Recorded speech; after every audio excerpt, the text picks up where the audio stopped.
रविवार के दिन भी रहे उसके लिए बहुत धन्यवाद। आज हमारे साथ दिल्ली प्रदेश के माननीय प्रदेश अध्यक्ष श्री आदेश गुप्ता जी भी हैं, उनका भी स्वागतम। बंधुगण, जिस प्रकार से अरविंद केजरीवाल जी का शासन दिल्ली में रहा, जिस प्रकार से काम नहीं करना और एक माहौल ऐसे बनाना जिससे यह प्रतीत हो कि वो बहुत मेहनत कर रहे हैं, बहुत परिश्रम कर रहे हैं और सिस्टम को सुधारने की कोशिश कर रहे हैं, आज एक उदाहरण के सहित हम उनके इस पोल को खोलेंगे। काम न करना, केवल काम का फिक्र करना और फिक्र का जिक्र करना, यह अरविंद केजरीवाल जी का यूएसपी रहा है। और खास करके विज्ञापनों के माध्यम से अपने पार्टी के भिन्न भिन्न विषयों को आगे बढ़ाने की चेष्टा करना, जो धरातल पे वास्तविकता नहीं है।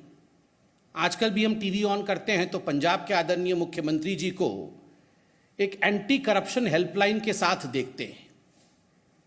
मुझे याद आता है जब पहली बार दिल्ली सरकार गठित हुई थी 2014 में, तो उस समय अरविंद केजरीवाल जी ठीक इसी प्रकार टीवी में आते थे और कहते थे कि आप में से कोई भी करप्शन को मत सहना, अगर कहीं भ्रष्टाचार होता है तो हम एक फ़ोन नंबर देंगे, आप तुरंत उस पर फ़ोन कर देना, मैं बैठा हूं, मैं पकड़ लूंगा उन लोगों को और सारे भ्रष्ट लोग जेल के पीछे होंगे।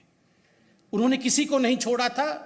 शीला दीक्षित जी के विषय में तो एक अटैची थी उनके पास, वहां से लेके लालू प्रसाद यादव इत्यादि 13 लोगों की लिस्ट भी थी। आज कुछ खुलासा हम तथ्यों के माध्यम से करने वाले हैं। अरविंद केजरीवाल जी अर्थात आम आदमी पार्टी का जो पहला कार्यकाल था दिल्ली में सरकार के रूप में, वह 28 दिसंबर 2013 से 14 फरवरी 2014 तक का था। 8 जनवरी 2014 को आप सभी को याद होगा, एक भ्रष्टाचार विरोधी helpline, anti corruption helpline Arvind Kejriwal ji ने स्वयं लॉन्च किया था। वो नंबर भी आपको याद होगा, बहुत विज्ञापन हुआ था उस नंबर का, 01127357169। यह वो हेल्पलाइन था और दावा किया गया था, अरविंद केजरीवाल जी खुद आते थे टीवी पे, प्रेस कॉन्फ्रेंस इत्यादि के माध्यम से दावा करते थे कि हजारों हजार फोन कॉल्स इस नंबर पे आ रहे हैं और बड़ा विशेष कार्यवाही जो है इस पे होने वाला है। हजारों कॉल्स आ रहे हैं, ये खुद अरविंद केजरीवाल जी ने कहा था।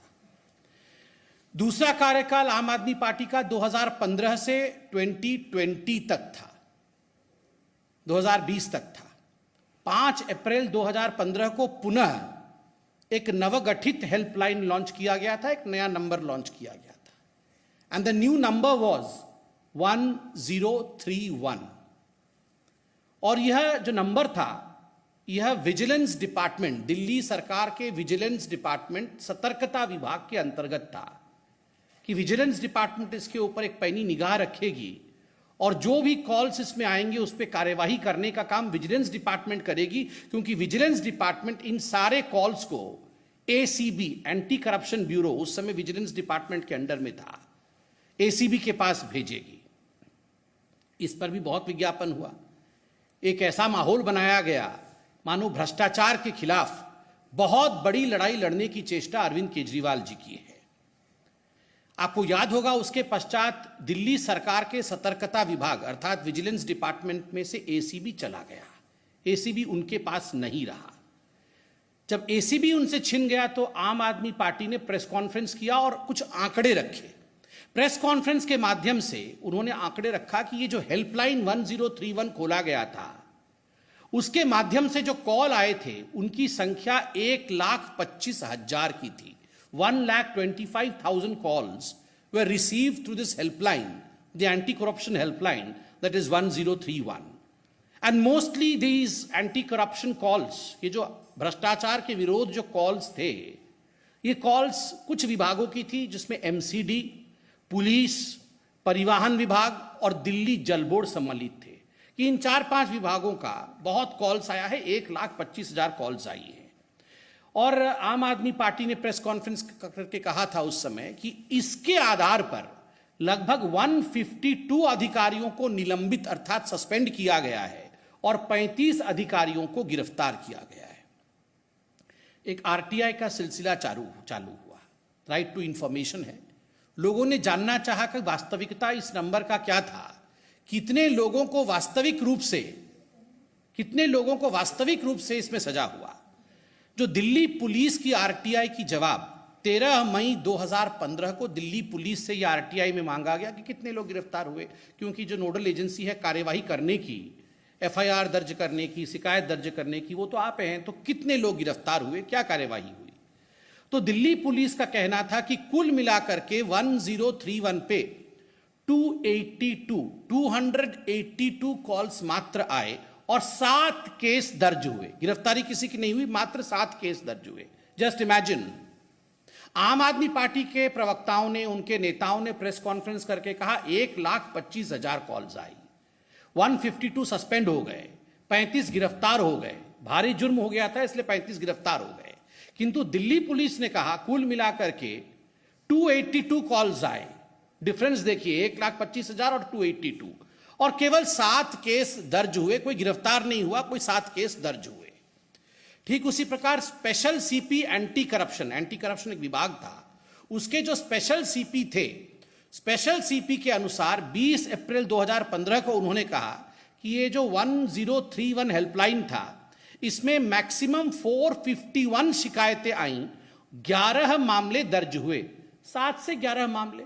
एसीबी जो एंटी करप्शन ब्यूरो था, उनका मानना था कि 11 मामले दर्ज हुए, पुलिस ने कहा 7 मामले दर्ज हुए।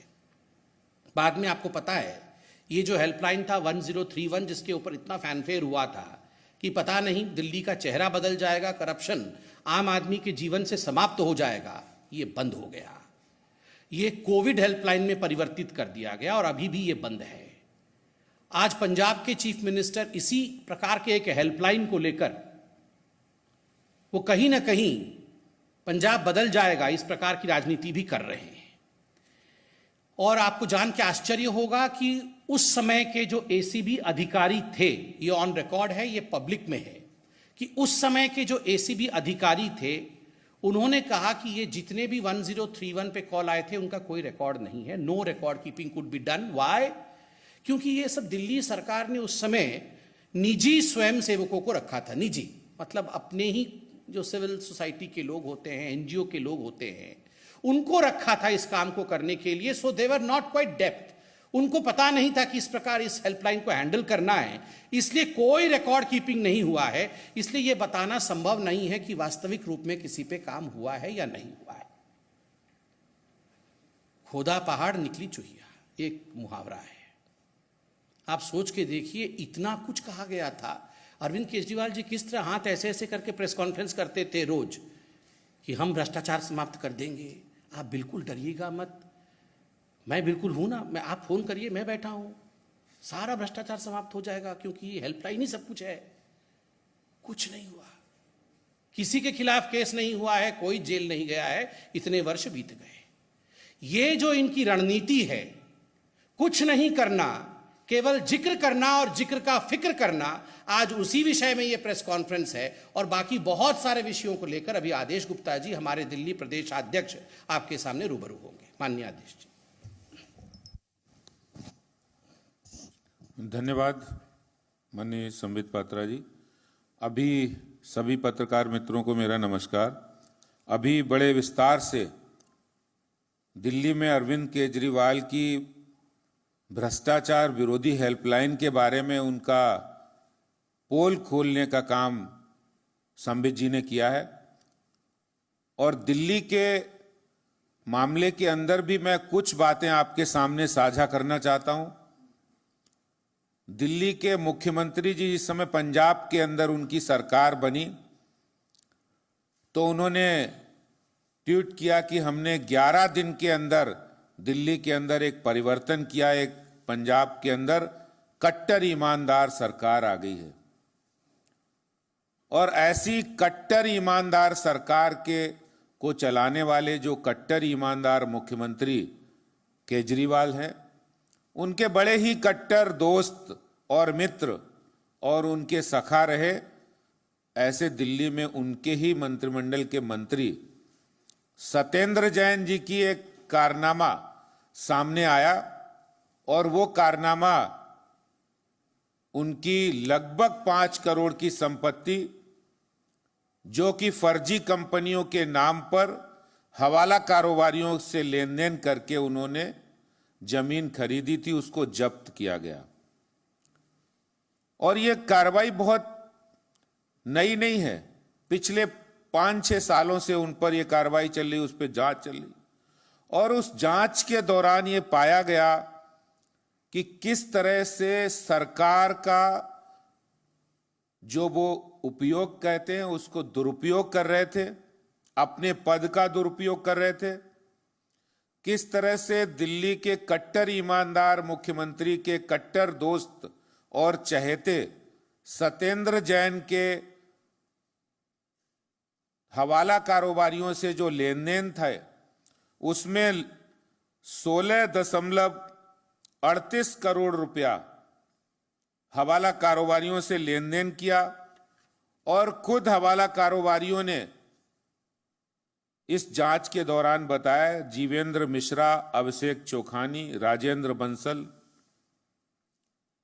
और ये बात यहीं नहीं रुकी, उसके बाद उन्होंने मंत्री पद रहते हुए 3 कंपनियां जो शेल कंपनी है जिसमें हवाला का पैसा वो लेते थे, Indo metal impacts private limited, Akinchan developers private limited, Prayas info solutions private limited, ये वो कंपनियां हैं जिनको चलाने का काम सत्येंद्र जैन और उनके परिवार के लोग करते हैं।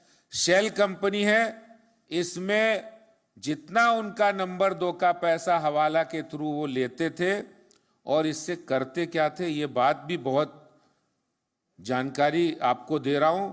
वो दिल्ली में इससे जमीनें खरीदते थे, क्योंकि सैया भय कोतवाल तो हमें डर काएगा। खुद मुख्यमंत्री उनके दोस्त है, मुख्यमंत्री जी पूरा शेल्टर दिए है और उनको मंत्रालय भी वो दे रखे, यूडी मिनिस्टर हैं, पीडब्ल्यूडी मिनिस्टर हैं। क्योंकि सड़क कहां से निकलेगी, कहां की जमीन कब महंगी होगी, ये सब अगर किसी को पता है तो वो दिल्ली में सत्येंद्र जैन को पता है। इसलिए उन्होंने किया क्या, इन तीनों कंपनियों के नाम पर दिल्ली के अंदर 123 बीघा जमीन खरीदी, 27.89 करोड़ में, और फिर 200 बीघा जमीन खरीदी। कहां खरीदी? कृषि भूमि खरीदी, कराला में, औचंदी, निजामपुर, बुद्धनगर, उत्तर पश्चिम के तमाम इलाके, पल्ला, बख्ताबरपुर। और वो जहां जमीनें खरीदते थे उससे पहले वो वहां सड़क नहीं बनी होती थी, क्योंकि इनके पास पीडब्ल्यूडी मिनिस्ट्री और यूडी मिनिस्ट्री है, इसलिए उनको पता था कि कहां जल बोर्ड की लाइन पड़नी है, कहां पर विकास होना है, और वहां वो सड़क बनाकर वो जमीन उससे भी ज्यादा महंगे दामों पर बेचने का काम ये दिल्ली सरकार के मंत्री कर रहे थे, जिसमें कार्रवाई हुई है, उनकी जमीन जब्त की गई है। ये मैंने एक खुलासा कट्टर ईमानदार मुख्यमंत्री के बारे में, कट्टर ईमानदार सरकार के बारे में कहा है, क्योंकि उनका काम नहीं है, इसीलिए वो कोई कार्रवाई नहीं करते हैं। जितनी भी जांच के बारे में संबित जी ने बताया है, दिल्ली जल बोर्ड के 60,000 करोड़ रुपया दिल्ली जल बोर्ड को इन्होंने दिया। आज अगर कोई एक सामान्य से सामान्य गृहिणी भी होती है तो 25, 30, 40 हजार रुपये घर का खर्चा होता है, उसका भी क्या आय और क्या व्यय है उसका भी ब्यौरा होता है।